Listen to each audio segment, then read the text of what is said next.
一直以来，科学界常把海拔4000米以上的地方视为生命的禁区。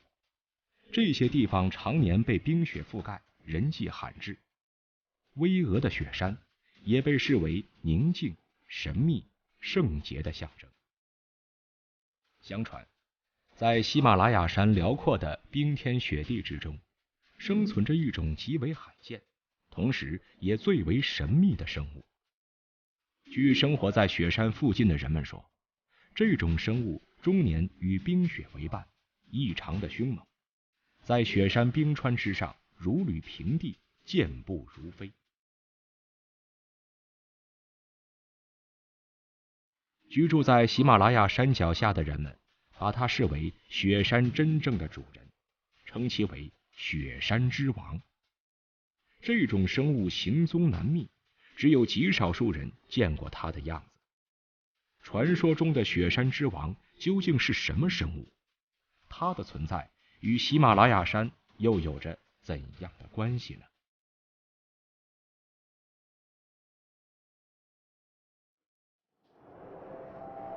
喜马拉雅山藏语意为雪的故乡，是世界上平均海拔最高的地区。它位于青藏高原南滇边缘，是东亚大陆与南亚次大陆的天然界山，也是中国与印度、尼泊尔、不丹、巴基斯坦等国的天然国界。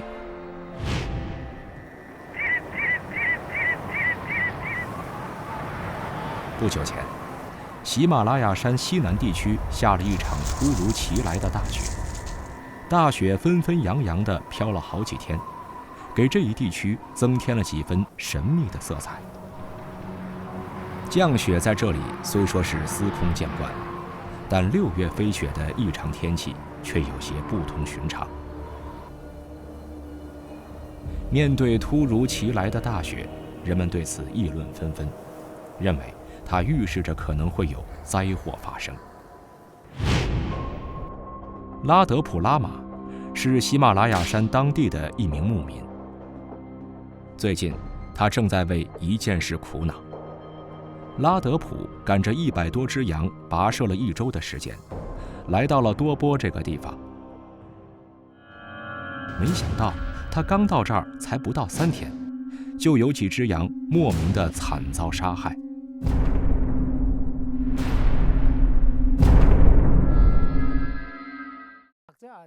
他只是咬住羊的脖子，吸食羊血，把血吸干后就离开了。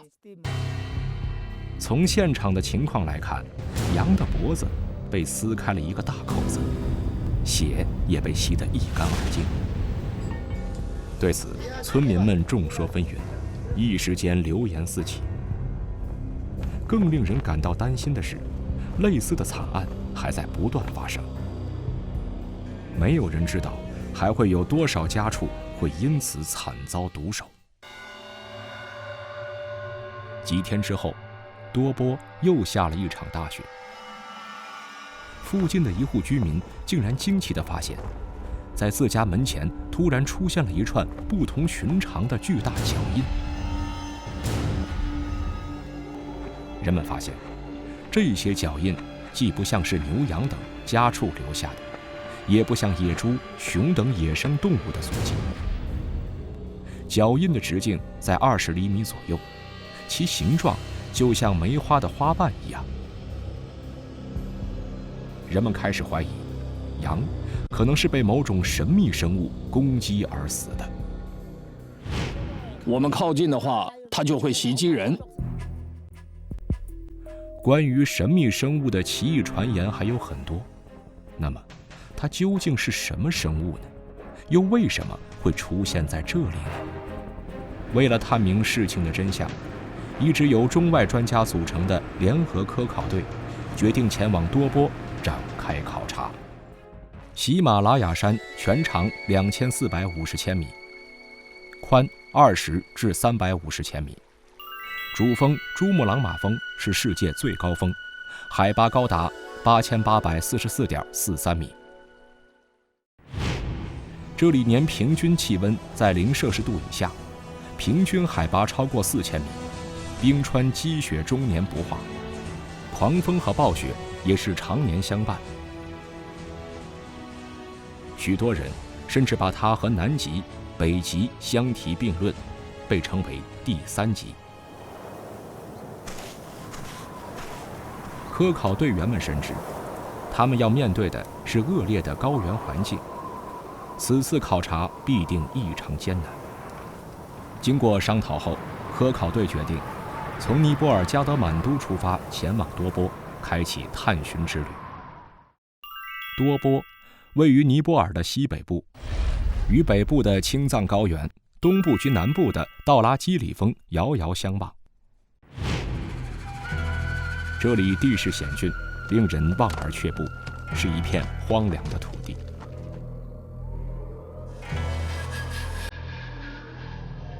在前往多波的路上，科考队发现，雪山脚下生长着一片片郁郁葱葱的森林，其间纵横分布的溪流就像白色丝带一样在缓缓地流淌。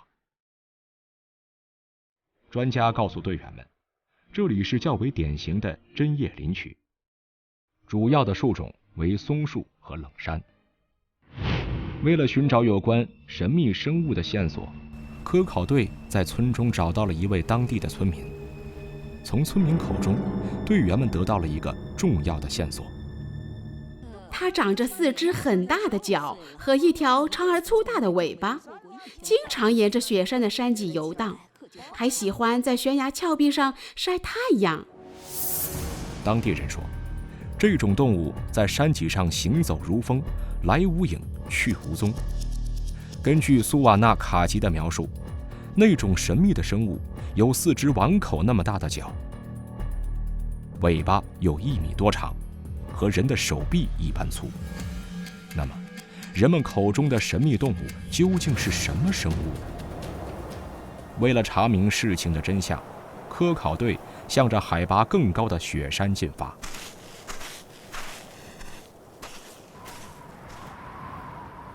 越接近多波，道路也变得越发难走。当地向导告诉我们，前往多波的道路其实不止一条，但是不管选择哪条路，都必须翻越几座海拔在5000米左右的山峰。科考队在行进途中遇到了正在艰难登山的吉格姆古朗一家。通过询问，科考队得知，他们世世代代居住在这里的大山深处。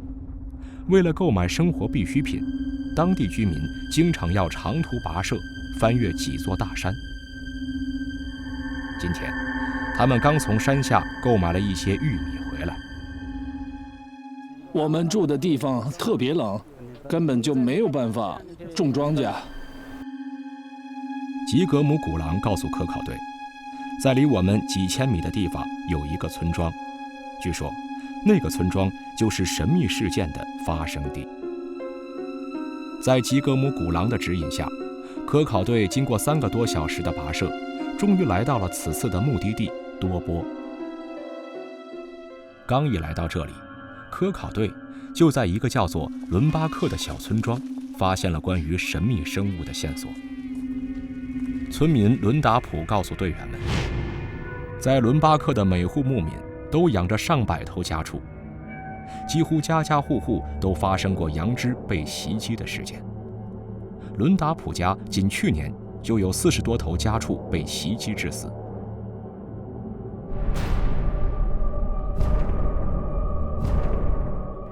我一直在想办法防止他闯进羊圈，可是这些家伙很小心，而且很难琢磨。我根本不知道他什么时候来，他们想来就来。就算我在房顶上整夜看守，还是防不住。伦达普告诉科考队，那种来无影去无踪的生物习性十分特殊，他们把羊咬死之后，并不会立即把羊吃掉，而是先把羊血吸干。来到空空荡荡的羊舍，科考队在围墙上发现了几处清晰可见的爪痕。根据这些痕迹，专家推测，那种神秘的生物应该是一种体型巨大、行动迅捷、而且异常凶猛的大型哺乳动物。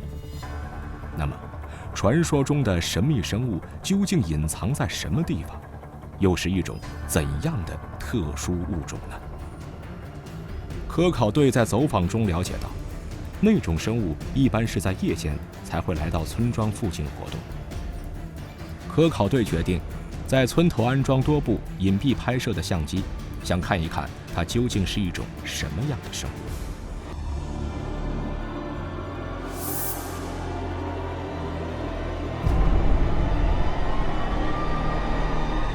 然而，科考队一连蹲守了好几天，却始终没有发现神秘生物的身影。这时，专家告诉我们，一般大型哺乳动物在饥饿时才会出来觅食。现在还不到觅食的时候，也许在大山的更高处才能发现神秘生物的踪迹。为了查明神秘生物的身份，科考队整理好设备，继续向着海拔更高处进发。喜马拉雅山错综复杂的地理环境，对于来到这里考察的科考队来说，每一次攀登都有可能变成一次可怕致命的地狱之旅。此前，有一支科考队对喜马拉雅山进行考察，当他们来到雪山脚下时，阳光普照，晴空万里。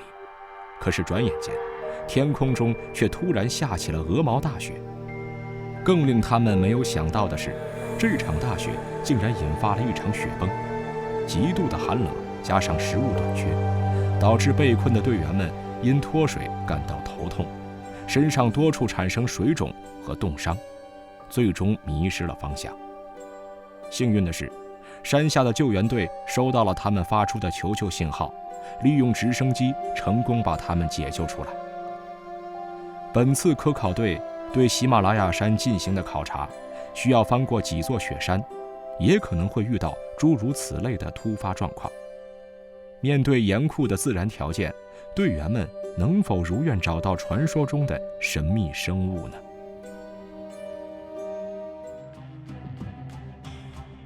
随着海拔的不断升高，温度也变得越来越低。严酷的高山环境让科考队员们感到筋疲力尽。队员们忍受着稀薄的空气所带来的一系列高原反应，呼吸变得更加吃力。每一步攀登都变得异常艰难。向导告诉我们，康拉山谷是此次科考的必经之路，它是这一带最高、最险峻的山峰，最高海拔大约有5400米。行进了2个多小时后，科考队来到了康拉山谷的一处山脊上。然而令队员们感到惊讶的是，在自然环境如此严酷的峡谷深处，居然还住着一户人家。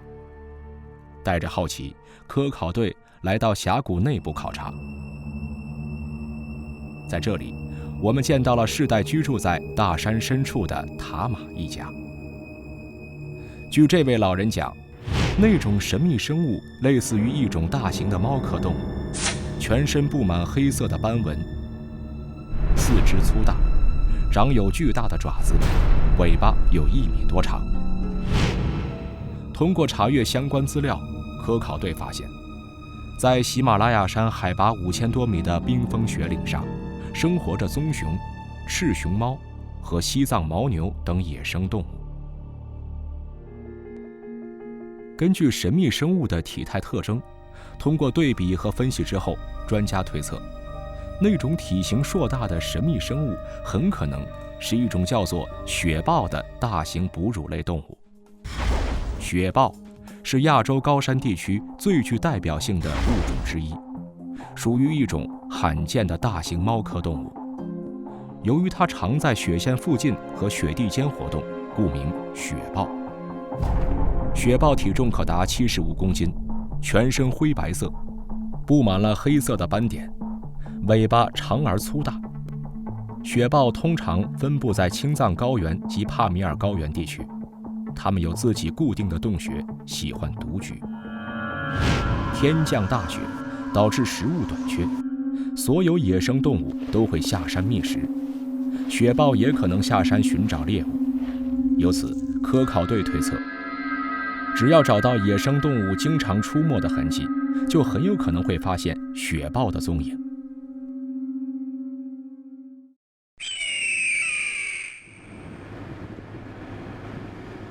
科考队在海拔5000多米高的山脊上展开了追踪，终于在一片雪地上发现了一串大脚印。大雪几乎覆盖住了所有足迹，但是也有一些还较为清晰可见。队员们沿着山脊上留下的脚印，一路向前走进了一座山谷中。在不远处，科考队发现了雪豹留下的粪便。根据这一发现，队员们感到他们距离雪豹的藏身之地已经越来越近了。就在科考队继续往前考察的时候，突然，天空中出现了一群类似于鹰的飞禽。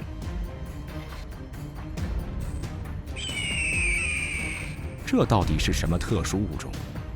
它与雪豹之间有什么自然联系呢？通过考察，专家告诉我们，这种类似于鹰的猛禽叫做狐兀鹫，是喜马拉雅特有的标志性物种，也是世界上最大的猛禽之一。狐兀鹫主要以弱小动物的腐尸为食，它们在捕猎弱小动物的时候，一般会将它们的尸骨从高空抛下，然后吞入腹中。专家推测说，在这里发现大量的狐兀鹫，表明这一带很有可能有大量死去的动物的尸骨，而这些尸骨也许和雪豹有着某种地理联系。那么，科考队能否在这里发现雪豹的踪迹呢？科考队决定在山谷对面的山脊上安营扎寨，静静等待着雪豹的出现。当等待了一夜，天光放亮之后，队员们只在山坡上看到三三两两的岩羊，并没有见到雪豹的踪影。就在这时，科考队发现了一个十分反常的现象：岩羊咀嚼的并不是青草，而是山坡上的泥土。通过考察，专家解释说，这一带的土壤非常特殊，里面含有大量的盐分。由于食物匮乏，生活在这里的岩羊需要食用泥土中的盐分来补充它们脱毛时流失的矿物质。那么，这种特殊的土壤与雪豹的生存环境有什么联系呢？突然，山坡上的岩羊群开始变得躁动不安。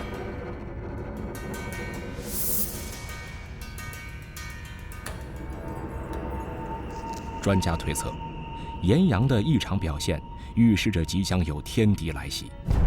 果不其然，这时，在远处的山脊上出现了一个可怕的身影。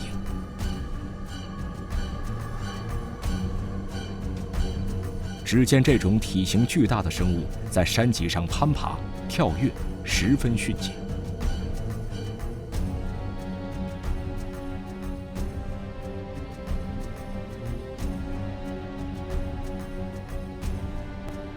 随后，他开始向山坡上的岩羊发起了猛烈袭击。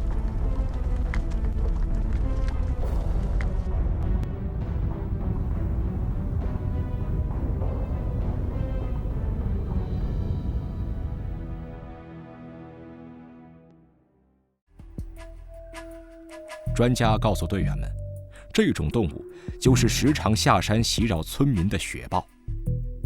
通过考察，专家告诉队员们，雪豹是生活在高原地区的延期性哺乳动物，以岩羊、北山羊、盘羊等高原动物为食。它们一般只生活在雪线之上，喜马拉雅这个地区的雪线海拔在5500米左右。如果低于这个高度，一般很难发现雪豹的踪影。而对于以放牧为生的当地百姓来说，他们只生活在雪线之下的草场一带。但是，让专家感到奇怪的是，生活在雪线之上的雪豹为什么会一反常态下山偷袭牧民的家畜呢？这一地区频繁出现雪豹袭击羊群的事件，是否说明了它们赖以生存的环境发生了什么改变呢？科考队从牧民那里得知，近年来这里草场的位置不断上升。以前牧民们在海拔3000米左右的地方就可以放牧，而现在必须要到海拔更高的地方才能找到合适放牧的草场。专家推测，草场的上移令牧民们的活动范围逐渐与雪豹生存的区域越来越接近，这很可能就是雪豹偷袭牧民羊群的真正原因。为了调查产生这一变化的地理原因，科考队对喜马拉雅山区的地理环境展开了详细考察。在翻过一座高山之后，一条完整的山谷冰川出现在科考队员们的面前。队员们发现，这座山谷冰川规模并不大，表面布满了很多细长的裂缝。专家分析说，这是冰川融化的先兆。一位经常在附近放羊的牧民证实，这里的冰川面积相比几年前明显缩小，冰川的位置也后退了很多。冰川消融，这一全球面临的现状，正在对人类和动物界已有的生存模式提出新的课题。据科学家考证，近30年来，青藏高原的年平均气温上升了2摄氏度。作为著名的世界屋脊，喜马拉雅山脉的冰雪正在因全球变暖而持续消融。雪山消融，雪线逐渐升高，在一定程度上影响了高山草甸的生长，使得生活在高原上的生物不得不去寻找新的生存环境。冰川的持续后退，不仅在一定程度上影响了雪豹的活动，同时也对生活在冰川脚下逐草而居的牧民们产生了深刻的影响。人和动物以及自然环境之间将形成一种新的格局，而拥有智慧的人类将会在这种自然环境的变化中更加积极地思考人类发展与生态环境保护的永恒命题。通过对喜马拉雅山区的探究，科考队发现了很多较为罕见的动植物物种，尤其发现并拍摄到了世界级濒危物种雪豹。由于自然环境的改变，人类无意间闯入雪豹的生存领地，发生了雪豹袭击羊群的偶然事件。这提醒着我们人类应该更好地保护喜马拉雅山这一地区的生态环境，给类似雪豹这样的濒危物种留下赖以生存的栖息地。科考获得的数据和影像资料，对于雪豹这种濒危物种的研究与保护，具有很高的科学价值，使人类能更好地把握整个高山地区生态系统的发展